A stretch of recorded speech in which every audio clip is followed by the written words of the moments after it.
Welcome to online Guruji classes. Friends, आज के इस वीडियो पे हम लोग डिस्कस करने वाले हैं ह्यूमन रेस्पिरेटरी सिस्टम को। और ट्रस्ट करो गाइस, इस आधे घंटे के लेक्चर को देखने के बाद ह्यूमन रेस्पिरेटरी सिस्टम पे आप लोगों को कभी कोई प्रॉब्लम हो ही नहीं सकता है। आप लोगों को किसी बुक की जरूरत नहीं है, बाकी कोई वीडियो देखने की जरूरत नहीं है। बस आप लोगों को 30 मिनट्स तक ये वीडियो देखना है। उसके बाद ह्यूमन रेस्पिरेटरी सिस्टम आप लोगों के दिमाग पे एकदम अच्छे से बस जाएगा। चलिए फ्रेंड्स, वीडियो को स्टार्ट करते हैं। और वीडियो को लाइक और चैनल को सब्सक्राइब तभी करना जब आप लोगों को ये वीडियो पसंद आए। चलिए फ्रेंड्स, लेक्चर को स्टार्ट करते हैं। ओके फ्रेंड्स, आप सभी लोगों को पता है कि ह्यूमन बॉडी को सरवाइव करने के लिए ऑक्सीजन की जरूरत पड़ती है। और वो ऑक्सीजन हमें मिलता है हमारे लंग्स से। और लंग्स को पढ़ने के लिए हम लोग पढ़ते हैं पूरे रेस्पिरेटरी सिस्टम को। ओके, सबसे पहले पढ़ते हैं कि हमें ऑक्सीजन की जरूरत क्यों है। हम लोग रेस्पिरेटरी सिस्टम पढ़ तो रहे हैं, बट रेस्पिरेटरी सिस्टम की जरूरत क्यों है हमारे बॉडी को। हमारे बॉडी को ऑक्सीजन क्यों चाहिए, ठीक है, क्यों चाहिए ऑक्सीजन, सबसे पहले वो तो पता होना चाहिए। उसके बाद ही तो हम लोग रेस्पिरेटरी सिस्टम को पढ़ेंगे कि हाँ, ये वो सिस्टम है जो हमें ऑक्सीजन देता है। बट ऑक्सीजन की जरूरत क्या है, सबसे पहले वो देखते हैं। ओके फ्रेंड्स, आप सभी लोगों को पता होगा कि जो हमारी बॉडी है, अगर मैं बात करता हूं आप लोगों से ह्यूमन बॉडी के बारे में, ठीक है, सपोज करो ये हमारी बॉडी है। ह्यूमन बॉडी का जो बेसिक एलिमेंट है, हम लोग बोलते हैं ना, basic building block of human body is called cell. आपको पता है हमारा बॉडी किससे बना हुआ है, सेल से बना हुआ है, ठीक है। जैसे एक एग्जांपल देता हूं, इसे हम लोग बोलेंगे सेल।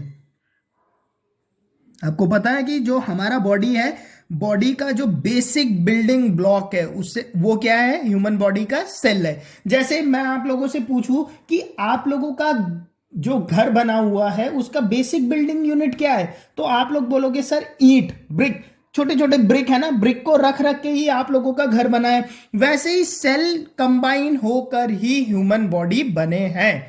अब इस सेल को सरवाइव करने के लिए, ठीक है, इस सेल को सरवाइव करने के लिए क्या चाहिए, एनर्जी चाहिए। ऑब्वियसली बात है ना, सेल के पास एनर्जी होगी तभी तो वो सरवाइव कर पाएगा, ठीक है। अच्छा, अब देखो गाइस, उस एनर्जी के लिए हम लोग क्या करते हैं, सेल को एनर्जी प्रोवाइड करने के लिए हम लोग क्या करते हैं, हम लोग खाना खाते हैं। हम लोग खाना खाते हैं तो हम लोग क्या पढ़ते हैं, उसके लिए डाइजेस्टिव सिस्टम को पढ़ते हैं, ठीक है। जैसे समझो हम लोग, अब देखो एक और बात, सारे सेल्स है ना, एक ही चीज है जो आपके पूरे बॉडी पे घूम रहा है, दैट इज योर ब्लड।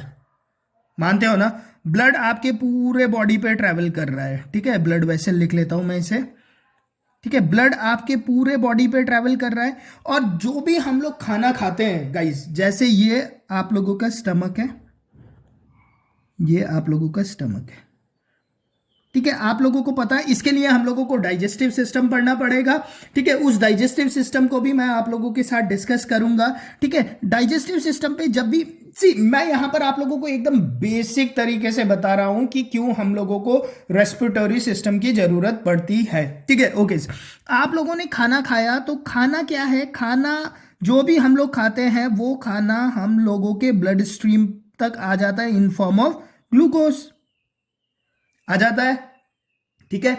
वो ग्लूकोज हमारे ब्लड से ट्रैवल करके पहुंच जाता है सेल के पास। तो सेल के पास क्या है, ग्लूकोज है, क्लियर। ओके, सेल के पास ग्लूकोज है। अब इस सेल को क्या चाहिए, एनर्जी चाहिए सरवाइव होने के लिए, ठीक है। तो इस ग्लूकोज को हमें बर्न करना पड़ेगा, जलाना पड़ेगा। जब कुछ चीज जलेगी तभी तो एनर्जी प्रोड्यूस होगी, मतलब एक केमिकल रिएक्शन होना चाहिए ना यहां पर, तभी तो एक एनर्जी क्या होगी, प्रोड्यूस होगी। अच्छा, आप लोगों को पता है कि अभी मान लेता हूं कि मेरे ब्लड स्ट्रीम पे क्या है, ऑक्सीजन भी है, ऑक्सीजन भी है।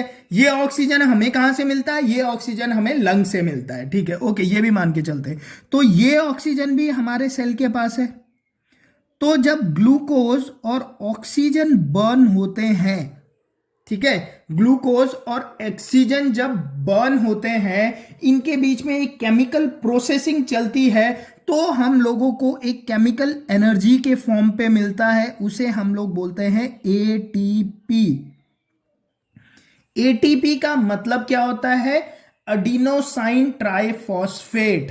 ये क्या है? एक एनर्जी है, अडीनोसाइन ट्राइफॉस्फेट, याद रखते चलो, ठीक है? अडीनोसाइन ट्राइफॉस्फेट, ठीक है? ट्राइफॉस्फेट, ट्राइफॉस्फेट, ठीक है? ओके। तो एटीपी हम लोगों को क्या हुआ? ग्लूकोज था वो हम लोगों को डाइजेस्टिव सिस्टम के थ्रू मिला, ऑक्सीजन था वो हम लोगों को रेस्पिरेटरी सिस्टम के थ्रू मिला। तो क्या हुआ? ग्लूकोज और ऑक्सीजन बर्न जब हुए, ठीक है, अब वो जलते नहीं है, एक्चुअल पे जलते नहीं है, केमिकल रिएक्शन होता है, तो हम लोगों को क्या मिला? एटीपी। एटीपी क्या है? अडीनोसाइन ट्राइफॉस्फेट, मतलब एक एनर्जी मिली। अब कुछ चीज बर्न होगा तो साथ में क्या होगा आप लोगों का? कार्बन डाइऑक्साइड भी रिलीज होगा, ठीक है? अब ये कार्बन डाइऑक्साइड क्या करता है? हमारे सेल से दोबारा क्या चले जाता है? इस ब्लड वेसल पे चले जाता है, ठीक है? और आप लोगों को पता है कि जब हम लोग एक्सहेल करते हैं, ठीक है, जब हम लोग एक्सहेल करते हैं, सांस बाहर लेते हैं, तो हम लोग क्या करते हैं? कार्बन डाइऑक्साइड को छोड़ते हैं, ठीक है? तो समझो यहां पर आप लोगों का है, ये आप लोगों का लंग्स मान लेता हूं, ठीक है? तो इस लंग्स के क्या काम है? इस लंग का काम है आपके ब्लड स्ट्रीम को ऑक्सीजन देना, और जो ब्लड स्ट्रीम पे कार्बन डाइऑक्साइड है उसे खुद पे एब्जॉर्ब करके, उसे एक्सहेल करके बॉडी से बाहर निकालना। CO2, कार्बन डाइऑक्साइड को बॉडी के बाहर निकालना, और ऑक्सीजन, बाहर से ऑक्सीजन लेकर उस ऑक्सीजन को इस सेल के पास तक पहुंचाना, ताकि इस सेल को क्या मिले? एनर्जी मिले। Energy in form of what? Adenosine triphosphate. तो इस प्रोसेस से जो हमारा सेल है, ये सेल हम लोगों का जिंदा रहता है। क्योंकि ये सेल जिंदा रहता है तो इस पे क्या होता है? हमारा बॉडी भी क्या करता है? सरवाइव कर पाता है। अगर ऑक्सीजन नहीं मिलेगा तो ये ग्लूकोज बर्न नहीं हो पाएगा, ग्लूकोज बर्न नहीं हो पाएगा तो सेल को energy in form of adenosine triphosphate नहीं मिलेगा।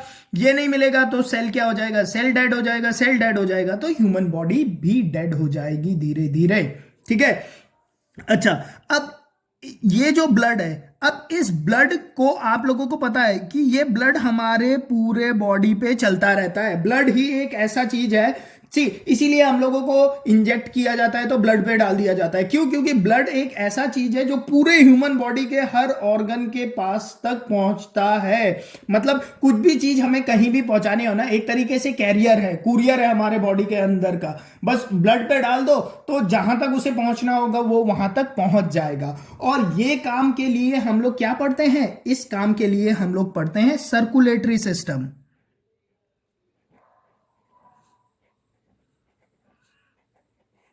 Circulatory system. तो सर्कुलेटरी सिस्टम का काम क्या होता है? सर्कुलेटरी सिस्टम का काम होता है पूरे बॉडी में ब्लड के फ्लो को बनाए रखना, ठीक है? पूरे बॉडी में ब्लड के फ्लो को बनाए रखना, पूरे बॉडी में ब्लड के फ्लो को बनाए रखना, ये किसका काम होता है? ये काम होता है आप लोगों के सर्कुलेटरी सिस्टम का, ठीक है? और उस सर्कुलेटरी सिस्टम पे, उस ब्लड पे ग्लूकोज देना किसका काम होता है? ग्लूकोज मतलब जो भी एनर्जी चाहिए होती है, ठीक है, वो किसका काम होता है? वो हमारे होता है डाइजेस्टिव सिस्टम का काम। मतलब डाइजेस्टिव सिस्टम क्या करता है? डाइजेस्टिव सिस्टम उस ब्लड पे क्या करता है? न्यूट्रिशन को डालता है, ग्लूकोज को डालता है, ठीक है? और उस ग्लूकोज को बर्न होने के लिए जो ऑक्सीजन है वो कौन डालता है हम लोगों के सिस्टम पे? वो सिस्टम पे डालता है हम लोगों का रेस्पिरेटरी सिस्टम, लंग्स डालता है। तो समझ में आ गया इन तीनों में क्या कोऑर्डिनेशन है? सर्कुलेटरी सिस्टम, डाइजेस्टिव सिस्टम और रेस्पिरेटरी सिस्टम कैसे आपस पे लिंक है। होपफुली इस के बाद आप लोगों को पता चल गया होगा और आप इस बात को भूलोगे भी नहीं, ठीक है? तो बेसिकली रेस्पिरेटरी सिस्टम का काम कुछ नहीं है, काम है ऑक्सीजन लेना, कार्बन डाइऑक्साइड एक्सहेल करना, बाहर निकालना, मतलब एक्सचेंज ऑफ गैस करना। ठीक है, अब ये काम होता कैसे है, इस पूरे प्रोसेस को समझने के लिए हम लोगों को पढ़ना पड़ता है रेस्पिरेटरी सिस्टम को। ठीक है, तो रेस्पिरेटरी सिस्टम बहुत इजी है गाइस। ठीक है, आप लोगों को अगर ये चीज पता चल गई होगी ना कि ये मतलब क्यों हमें इसकी जरूरत पड़ती है, तो इसे समझना भी बहुत आसान है। चलिए एक एक मैं आप लोगों के साथ एक एक करके सारे पॉइंट को डिस्कस करता हूं और बहुत ही आसानी से आप लोग इसे समझ जाएंगे। चलिए आगे कंटिन्यू करते हैं। ये बात तो आप लोगों को पता चल गई होगी। ओके, चलिए आगे चलते हैं। अब देखिए, अच्छा, अब रेस्पिरेटरी सिस्टम की मैं बात करूं तो आप सभी लोगों को पता होगा कि आप लोग ऑक्सीजन कहां से लेते हैं। ठीक है, हम लोग सब लोग ऑक्सीजन लेते हैं नाक से। ठीक है, नाक पे 2 छेद होते हैं ना। ठीक है, हम लोग उन छेद से ऑक्सीजन लेते हैं। तो ये वो छेद है, एक ही छेद दिखा देता हूं, ठीक है ना, काफी रहेगा। ठीक है, तो नाक का जो छेद है उसे हम लोग बोलते हैं नॉस्ट्रिल। नॉस्ट्रिल, ठीक है, नॉस्ट्रिल क्या हो गया आप लोगों का, जो नाक का जो छेद है उसे मैंने क्या बोल दिया, नॉस्ट्रिल बोल दिया। अच्छा, नॉस्ट्रिल, नाक के छेद के बाद आप लोगों को देख, आपका नाक थोड़ा सा ऊपर उठा हुआ होता है जिसके वजह से एक कैविटी बन जाती है। ठीक है, एक कैविटी टाइप की बन जाती है ना, ऐसा, ये ऐसी एक कैविटी है, लोग उस पर उंगली डालते रहते हैं। ठीक है, तो इसे हम लोग बोलते हैं नेजल कैविटी। क्या बोलते हैं इसे, हम लोग बोलते हैं नेजल कैविटी। कैविटी मतलब एक तरीके से थोड़ा सा जो स्पेस मिल जाता है। Clear, okay. अब यहां पर देखो, यहां पर आपका एक और कैविटी होता है, आपके पास माउथ भी तो है। ठीक है ना, ये बना देता हूं आप लोगों का माउथ। ये माउथ भी जाकर यही मिलता है, ये ऐसे मिल जाता है ना दोनों। ठीक है, नेजल कैविटी, और ये माउथ वाले को कौन सा कैविटी बोलते हैं, डाइजेस्टिव सिस्टम पे मैंने आप लोगों को पढ़ा रखा है, इसे हम लोग बोलते हैं बकल कैविटी। क्या बोलते हैं इसे हम लोग, buccal cavity. Buccal cavity,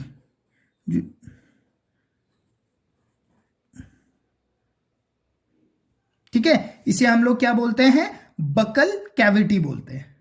clear, okay. अच्छा, अब देखो, अब ये नेजल कैविटी हो गया, ये बकल कैविटी हो गया। ठीक है, ये नेजल कैविटी और बकल कैविटी जब दोनों मिल जाते हैं तो ये आगे जो मिलते हैं इसे हम लोग बोलते हैं फेरिंग्स।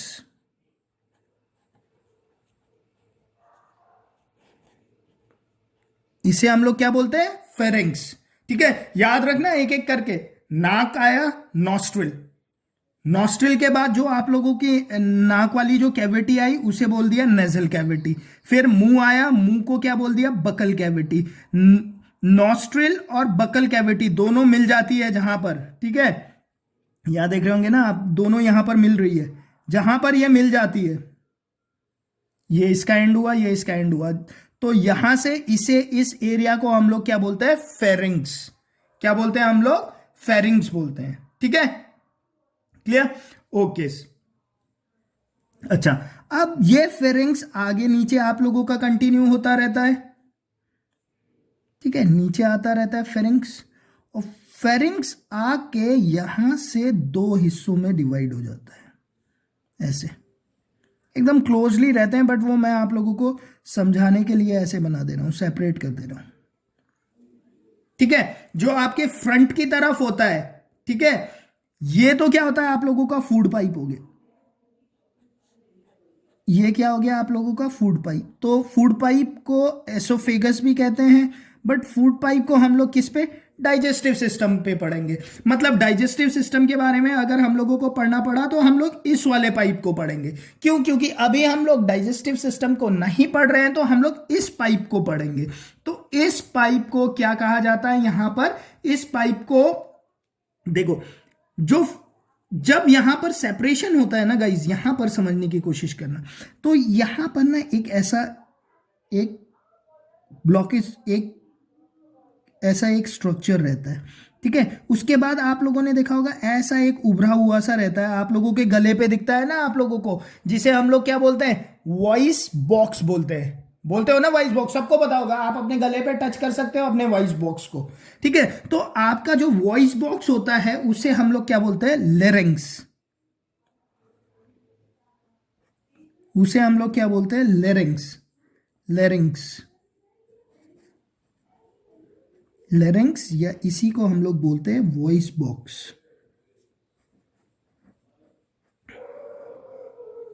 ठीक है। उसी को हम लोग क्या बोलते हैं, वॉइस बॉक्स को क्या बोलते हैं, लेरिंग्स बोलते हैं।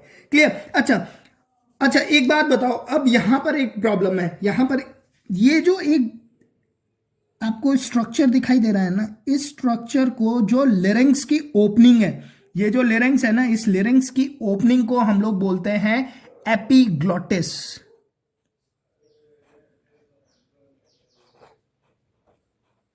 क्या बोलते हैं, एपिग्लॉटिस।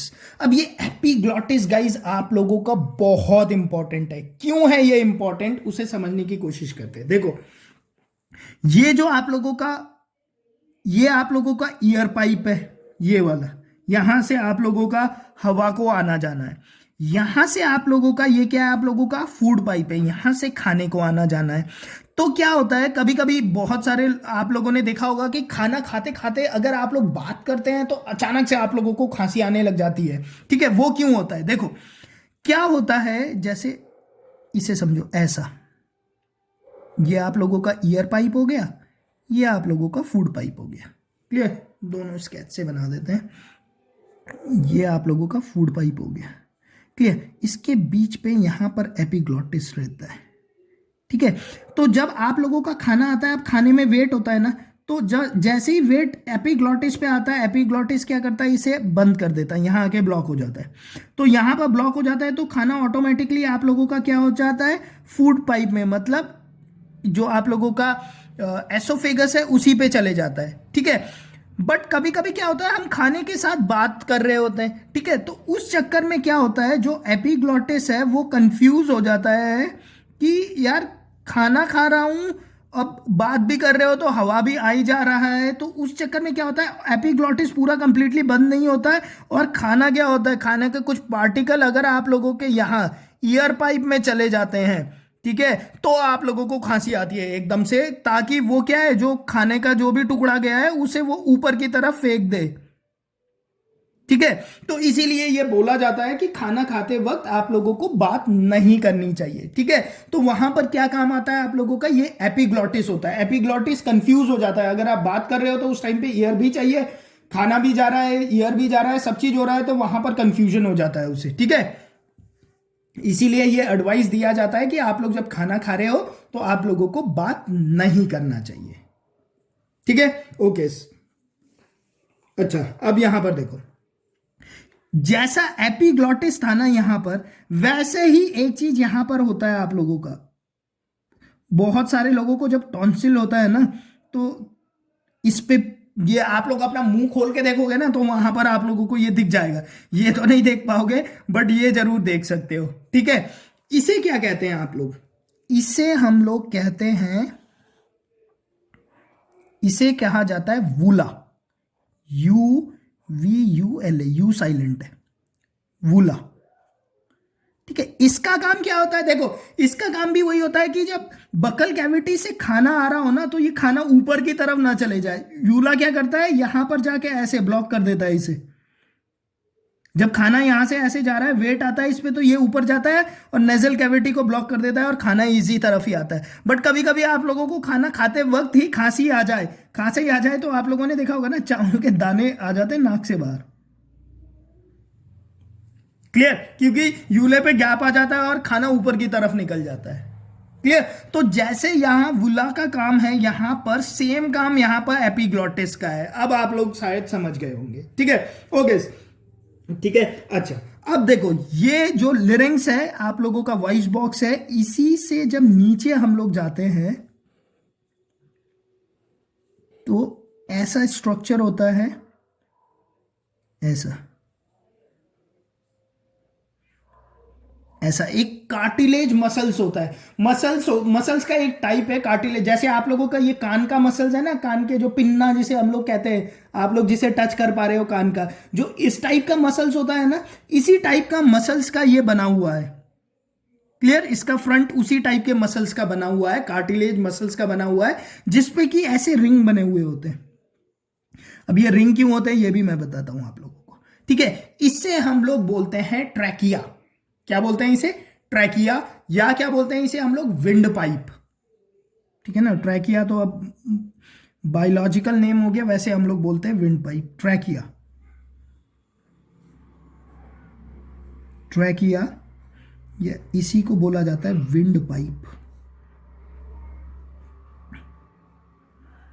अच्छा, अब ये जो बना हुआ होता है, ये ट्रैकिया जो होता है, वो कार्टिलेज मसल्स का क्यों होता है मालूम है? क्योंकि कार्टिलेज मसल्स थोड़े टाइट होते हैं, ठीक है? अब समझो आप लोगों ने सांस लिया, अंदर लिया, और सांस जब छोड़ा, तो अगर ये मसल्स आप लोगों के हल्के होंगे ना, और इस पे ये जो रिंग स्ट्रक्चर होगा, ये क्या करता है? इसे होल्ड करके रखता है, तो ये क्या हो जाएगा? वरना ये सिकुड़ जाएगा, ठीक है? ऐसा हो जाएगा, ऐसा हो जाएगा, ऐसा हो जाएगा, तो फिर दूसरी बार सांस लेने में ताकत लगानी पड़ेगी, समझ रहे हो ना? तो वो ताकत ना लगानी पड़े बोल के इस पे ये रिंग टाइप रहते हैं, और ये कार्टिलेज मसल्स का बना रहता है, ताकि ये सिकुड़े ना ईयर के आने जाने से। आप लोग एक स्ट्रॉ लो, और स्ट्रॉ से करके खींचो तो ईयर को अंदर की तरफ स्ट्रॉ सुकड़ जाता है, ठीक है? तो वो ये ना सुकड़ जाए वैसे ही बोल के इसका जो मसल्स होता है वो ट्रैकिया, वो कार्टिलेज मसल्स होता है, और इस पे रिंग भी बने होते हैं ज्यादा प्रोटेक्शन देने के लिए, समझ रहे हो? तो इसे हम लोग क्या बोलते हैं? इसे हम लोग बोलते हैं ट्रैकिया। ट्रैकिया को क्या बोला जाता है? विंड पाइप भी बोला जाता है। इतनी बात समझ में आ गई आप लोगों को? ओके, अब इस ट्रैकिया से आगे बढ़ते हैं गाइस, और चलते हैं अपने लंग्स की तरफ, और देखते हैं लंग्स के क्या काम होते हैं। अभी तक सब चीज क्लियर है ना? कोई डाउट नहीं होना चाहिए। Nostril, nasal cavity, buccal cavity, ये नेजल कैविटी और बकल कैविटी जहां पर मिलती है, वहां से आप लोगों का फेरेंक्स।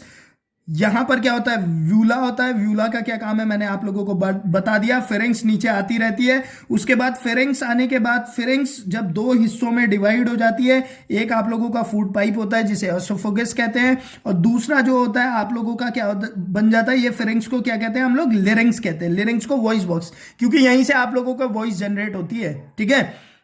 अब कैसे जनरेट होती है उतना डीप पे जाने की जरूरत नहीं है हम लोगों को, ठीक है ना? वॉइस जनरेट होती है। अब इस वॉइस बॉक्स के नीचे ये एपिग्लॉटिस का क्या काम होता है मैंने आप लोगों को समझा दिया। उसके बाद आप लोगों का ये लिरिंग्स के बाद क्या शुरू हो जाता है? ट्रैकिया शुरू हो जाता है। ट्रैकिया को हम लोग विंड पाइप कहते हैं। ट्रैकिया क्या होता है? कार्टिलेज मसल्स का बना हुआ होता है, और ये रिंग शेप होता है, ताकि ये क्या हो ना पाए? सिकुड़ ना पाए, स्क्वीज ना हो पाए। क्लियर? ओके, आगे चलते हैं। होपफुली आप लोगों को इंटरेस्टिंग लग रहा होगा। मुझे तो काफ़ी इंटरेस्टिंग लगता है बायो, पढ़ाने पे भी और पढ़ने पे भी, ठीक है? काफ़ी इंटरेस्टिंग है गाइस। अच्छा, अब देखो आप लोगों का जो ये ट्रैकिया था ना, अभी हम लोग ट्रैकिया तक पहुंच गए थे, ठीक है? एक पेज पे पढ़ाना थोड़ा पॉसिबल नहीं हो पा रहा। अब ये ट्रैकिया जो है गाइस, कुछ टाइम बाद आप लोगों के दो हिस्सों में टूट जाता है। ये टूट जाता है, क्लियर? तो जैसे ये टूटता है वैसे ये लंग्स के अंदर एंटर भी कर जाता है।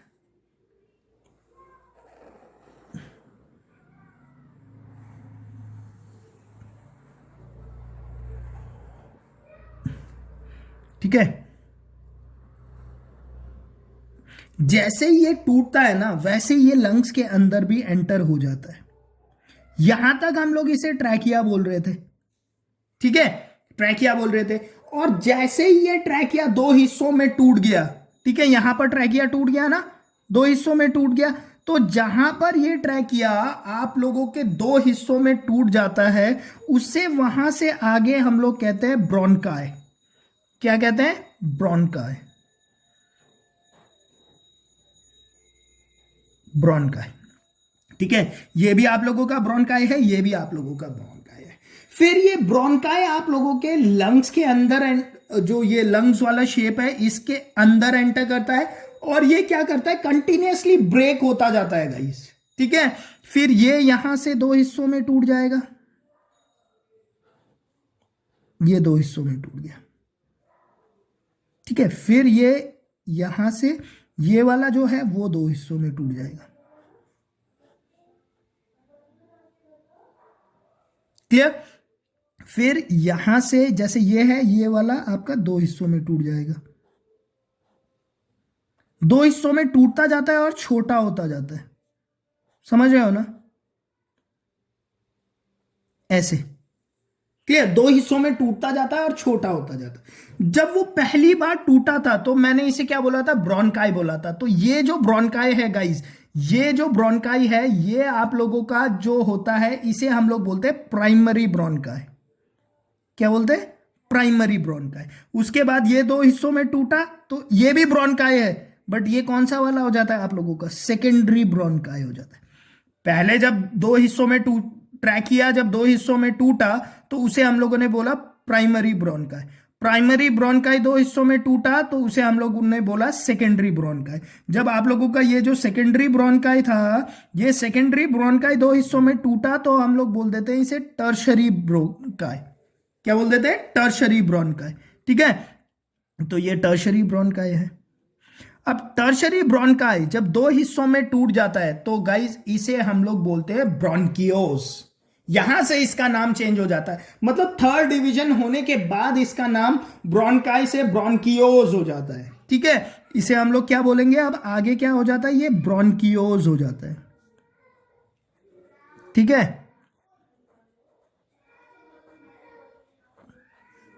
ब्रोंकियोस। तो ये जो ब्रोंकियोस है गाइस, ये टूटते रहते हैं, टूटते रहते हैं, टूटते ही रहते हैं। ठीक है, टूटते रहेंगे, ये छोटे छोटे मतलब छोटे पार्ट पे टूटते ही रहेंगे। क्लियर, ये देखो ये टूटते ही जा रहे हैं। ठीक है, और जब ये अपने एकदम लास्ट स्टेज पे पहुंच जाते हैं, टूट टूट के एकदम लास्ट स्टेज में जब पहुंच जाते हैं ना, तो गाइस उस जगह पर इन लोगों इस पे लगे होते हैं ये ऐसे सैक टाइप स्ट्रक्चर लगे हुए होते हैं, ऐसे बॉल पे ना सैक टाइप स्ट्रक्चर एकदम एंड पे, जब ब्रोंकियोस के एकदम जो एंड आ जाता है ना, वहां पर ये सैक टाइप स्ट्रक्चर लगा हुआ होता है। इस सैक टाइप स्ट्रक्चर को हम लोग बोलते हैं एल्वियोलाई। ठीक है, क्या बोलते हैं, एल्वियोलाई। एल्वियोलाई। तो ये एल्वियोलाई कैसे होते हैं गाइस, ये एल्वियोलाई आप लोगों के अंगूर के जैसे गुच्छे नहीं होते वैसे होते हैं। ठीक है, इसमें बहुत सारे एल्वियोलाई होते हैं। अगर मैं बात करूं एक एल्वियोलाई की, तो एक एल्वियोलाई, ठीक है, तो इन्हें हम लोग क्या बोलते हैं, एल्वियोलाई बोलते हैं। ठीक है, ओके। तो अब मैं आप लोगों को यहां पर बताता हूं कि इस एल्वियोलाई में क्या होता है। आप लोगों के हम लोग एक एल्वियोलाई को, एक जो ये पूरा गुच्छा है ना, इसे एल्वियोलाई बोलते हैं। और जो इसमें एक हो ना, एक एक सैक को अगर मैं देखूं, खाली एक सैक की बात करूं मैं, अंगूर के गुच्छे तो देखे, उसमें पूरे अंगूर के गुच्छों को अंगूर का गुच्छा बोला जाता है, बट एक को अंगूर बोला जाता है ना, वैसे ही इसमें पूरा जो गुच्छा है उसे एल्वियोलाई बोला जाता है। बट अगर आप लोग एक को देखोगे तो उसे बोला जाता है एल्वियोलस, सिंगल को। तो मैं अब आप लोगों को समझाता हूं कि इस एक एल्वियोलस पे क्या होता है। देखो, अब ये आप लोगों का एक एल्वियोलस है, मैं उसे एनलार्ज कर लेता हूं। ठीक है, ये एक एल्वियोलस है आप लोगों का। क्लियर दिख रहा है, एक सेकंड थोड़ा सा ऊपर कर देते हैं। ठीक है, ये क्या है आप लोगों का, एक एल्वियोलस है। अब इस एल्वियोलस पे क्या होता है गाइस, इस एल्वियोलस पे ही सारा काम होता है। देखो क्या होता है, इस एल्वियोलस के पास क्या होता है, ब्लड स्ट्रीम्स चल रहे होते हैं। अब ब्लड भी, जो बॉडी पे जो ब्लड चल रहे होते हैं ना, वो भी आप लोगों के आर्टरीज, वेन और कैपिलरीज पे चल रहे होते हैं। ठीक है, आर्टरीज, वेन और कैपिलरी पे। कैपिलरीज जो होती है ना, वो बहुत ही पतली एकदम एंड स्टेज जो होता है ना, वो कैपिलरीज होता है। मतलब कैपिलरीज इतने पतले होते हैं ना कि वहां पर आप लोगों का एक्सचेंज होता है मटीरियल। ठीक है, वहां पर क्या होता है, आप लोगों का मटीरियल एक्सचेंज हो पाता है। मतलब इतने पतले होते हैं एकदम, जैसे क्या बोलते हैं उसे, पतली कपड़ा हो, कोई एकदम चुन्नी जैसा कपड़ा हो ना, कि वो क्या होता है कि उस पे एक्सचेंज हो जाते हैं मटेरियल। तो अब यहां पर क्या होता है गाइस, अब देखो, क्योंकि आप लोगों ने इन ऑक्सीजन लिया हुआ है, तो ये जो आप लोगों का एल्वियोलस है गाइस, इसके पास ऑक्सीजन बहुत ज्यादा है। ठीक है, और जो आप लोगों का ब्लड वेसल आया है इसके पास तक, इस पे कार्बन डाइऑक्साइड ज्यादा है।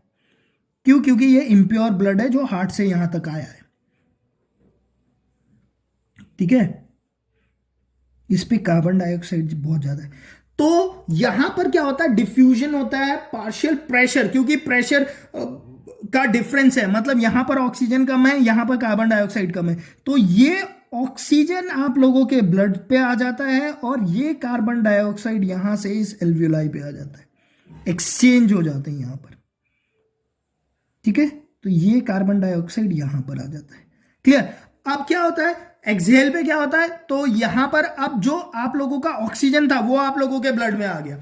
अब जब ऑक्सीजन आप लोगों के ब्लड में आ गया तो वो ऑक्सीजन आप लोगों के हार्ट पे पहुंचता है, हार्ट उसे पंप करता है और वो ऑक्सीजन आप लोगों के पूरे बॉडी पे पहुंच जाता है। क्लियर? उसके बाद क्या प्रोसेस होता है वो मैंने आप लोगों को बता दिया था। ठीक है, अच्छा, अब ये कार्बन डाइऑक्साइड जो था ब्लड में था, जो ठीक है, जो कार्बन डाइऑक्साइड ब्लड में था वो आप लोगों को क्या हो गया, इस एल्वियोलस के अंदर आ गया। वो इस एल्वियोलस से आगे ब्रोंकियोस से ट्रेवल करता हुआ ब्रोंकाई पे आता हुआ आप लोगों के, ठीक है, फिर आप लोगों के आगे चलते चलते वो उसे आप लोग एक्सहेल कर देते हो, मतलब नाक से वो निकल जाता है, कार्बन डाइऑक्साइड निकलता है, फिर हम लोग ऑक्सीजन को इनहेल कर लेते हैं। समझ में आ गया? पूरा प्रोसेस समझ में आना चाहिए गाइस, ठीक है ना? तो ये क्या था आप लोगों का, एल्वियोलस था, एक एल्वियोलस के बारे में मैंने बताया था। ठीक है, इस एल्वियोलस पे आप लोगों का एक्सचेंज ऑफ गैसेस होता है, ठीक है, डिफ्यूजन के थ्रू। तो ये बात आप लोगों को क्लियर हो गई? ठीक है, अब लोग पूछते हैं कि इतना कॉम्प्लिकेटेड बनाया क्यों? ठीक है, कि मतलब इतना टूट रहा है, इतना टूट रहा है, बाद में ये हो गया, क्यों नहीं एक सिंपल सा एक प्रोसेस था कि ये हवा से भर जाता, ऑक्सीजन से भर जाता और इससे ऑक्सीजन ले लेते और कार्बन डाइऑक्साइड इस पे चला जाता। गाइस क्या होता है ना, देखो, जितना ज्यादा सरफेस एरिया मिलेगा। अच्छा एक बात बताओ मुझे, एक ये सर्कल है, ठीक है, और इस सर्कल को मैं छोटे छोटे हिस्सों में तोड़ देता हूं, छोटे छोटे,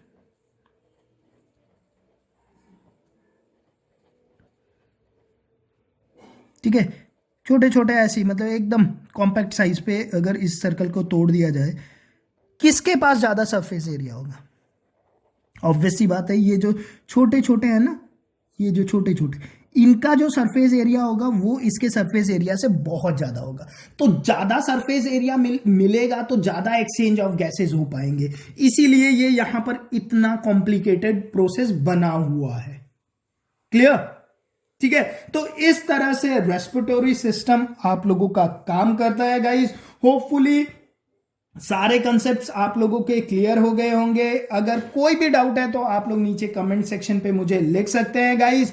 अगर वीडियो पसंद आया है तो वीडियो को लाइक कीजिएगा, चैनल अभी तक सब्सक्राइब नहीं किया है तो चैनल को सब्सक्राइब पक्का से कीजिएगा, और हो सके तो वीडियो अपने फ्रेंड लोगों के साथ भी शेयर पक्का से कीजिएगा। Thank you.